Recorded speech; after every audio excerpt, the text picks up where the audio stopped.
கூப்பிட்டு விருந்து வைக்கலான்னு இருக்கேன். ஆமாங்க, நானே சொல்லணும்னு இருந்தேன். அப்ப முருகனை வீட்டுக்கு வர சொல்லிடுறேன். சிறப்பா ஒரு விருந்து கொடுத்தலாம். சரியா?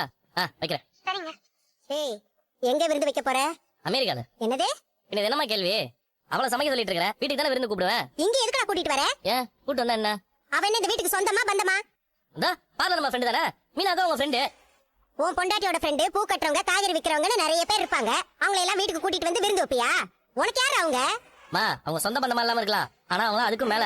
முருகன் என் ஃப்ரெண்டு, அந்த பொண்ணு மீனாவோட ஃப்ரெண்டு. நமக்கு ஒண்ணுனா சொந்தக்காரங்களை விட ஃப்ரெண்டுங்க தான் முதல்ல வந்து நிப்பாங்க. அவங்களை கூப்பிட்டு நம்ம வீட்டுல விருந்து வைக்க தான் போறோம். டேய், நான் இதெல்லாம் செய்யக்கூடாதுன்னு சொல்லிட்டு இருக்கேன். யாரை கேட்டு இதெல்லாம் பண்றீங்க? ஏன் யாரை கேட்கணும்? என்ன கேட்கணும்? இது ஏன் வீடு. ஓயாம இதை ஒண்ணு சொல்லிட்டே இருங்க. அவங்களை கூப்பிட்டு விருந்து வைக்கிறதா உங்களுக்கு என்ன பிரச்சனை? கண்டவங்களை எல்லாம் கூட்டிட்டு வந்து சாப்பிட வைக்கிறதுக்கு இது என்ன வீடா மடமா? டேய், ஏண்டா வித்யா ரோகிணி தான ஃப்ரெண்ட். நாங்களே அவங்கள விருந்து கூப்பிடுறத பத்தி யோசிக்கிறேன். நீ எதுக்கு இதெல்லாம் யோசிக்கிற?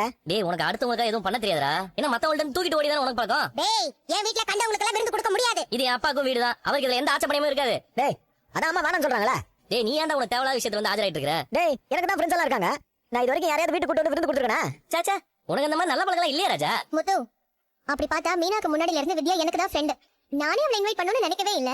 உனக்கு அப்புறமா வித்யா மீனா கூட ஃப்ரெண்ட் ஆகி இருந்தாலும் அவங்க உண்மையா பழகுறாங்க. அவங்க கல்யாணத்துக்கு பெருசா எங்களால எதுவும் செய்யல. சரி, அதான் கூப்பிட்டு ஏதாவது விருந்து வைக்கலாம்னு பார்த்தோம். டேய், அப்படி ஏதாவது நீ விருந்து வைக்கணும், நீ ஏதாவது ஹோட்டல்ல வச்சுக்க. என்ன ரோகிணி, கரெக்ட் தானே? அட பாவி, வித்யா இங்க